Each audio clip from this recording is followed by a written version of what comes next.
시청자 여러분 안녕하셨습니까? 주님과 함께 5분 묵상의 시간을 갖겠습니다.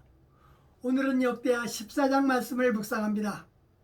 본문 말씀은 아비야가 죽고 난 뒤에 그 뒤를 이어 그 아들 아사가 왕이 되었는데 그는 하나님 보시기에 선과 정의를 행했습니다. 유다 백성들에게 하나님의 여호와를 구하게 하고 그 율법과 명령을 행하게 하고 유다 모든 성에 세워진 산당과 태양상을 없이 했을 때 그 나라가 평안함을 얻었습니다. 견고한 성을 차례로 건축해 나갈 때 이웃나라 구스사람 세라가 군사 100만과 병거 300승을 거느리고 유다를 치겠다고 올라왔을 때에 유다 병사는 창을 잡은 자가 30만이고 활을 당기는 자가 28만이라고 했습니다.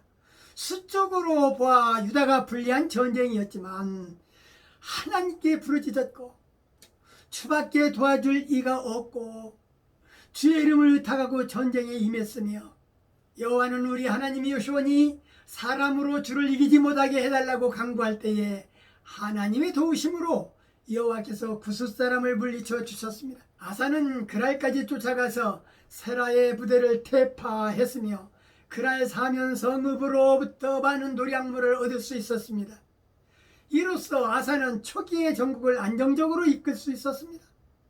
아사왕의 일대기를 통해서 순종하면 축복이고 그리고 불순종에는 심판이 따른다는 사실을 분명히 우리들에게 가르쳐 준다 할 것입니다. 언약사 내용 중에 가장 중요한 특성이 거룩함인데 따라서 이스라엘 왕국사는 거룩함을 지켰느냐 지키지 못했느냐라는 투쟁사로서 우상숭배와의 싸움이었던 것입니다. 역대기 기자가 아사왕이 우상들을 제거한 업적을 기록한 것도 하나님 왕국의 중요한 속성을 부각시키려 함이었습니다. 언약 백성의 진정한 평안은 하나님께 순결한 신앙을 유지할 때 주어진다 할 것입니다. 오늘 말씀을 묵상하면서 왜 하나님은 우상을 제거하면 그렇게 좋아하실까 생각해 볼 때에 우상은 모든 가짜이기 때문입니다.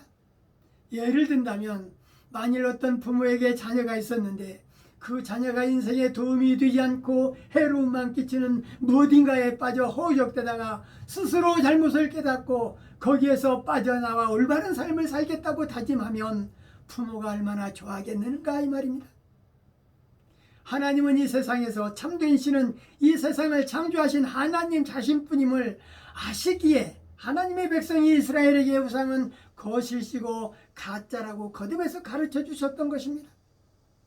그리고 이스라엘 백성이 하나님의 이 말에 귀를 기울여 우상을 없애고 하나님을 섬기면 무척 기뻐하셨던 것입니다. 본문은 이웃나라 구스사람 세라가 군사 100만과 병거 300승을 거느리고 유다를 치겠다고 올라왔을 때 아사왕은 절망 가운데 함께 하시는 여호와 하나님을 보았습니다. 100만 군사가 짐치고 있을 때 두려워했을 것입니다. 그러나 하나님을 의지했을 때 아사는 승리를 거둘 수 있었습니다. 우리 인생길에 절망적인 순간이 닥칠지라도 하나님을 만나면 해결된다라는 사실입니다. 할렐루야! 하나님께 부르짖으면 해결된다 할 것입니다. 절망이 어디서 왔는가 찾아보고 원인을 알면 소망이 보일 것입니다. 인생을 살다 보면 절망적일 때도 만나는 것입니다. 세상 환경을 바라보면 절망만 보이지만 하나님을 바라보면 소망이 보이는 것을 저나 시청자 여러분들은 잊지 않도록 해야 할 것입니다. 오늘 말씀 여기까지입니다. 시청해 주셔서 대단히 감사합니다. 내일 다시 뵙겠습니다. 안녕히 계십시오.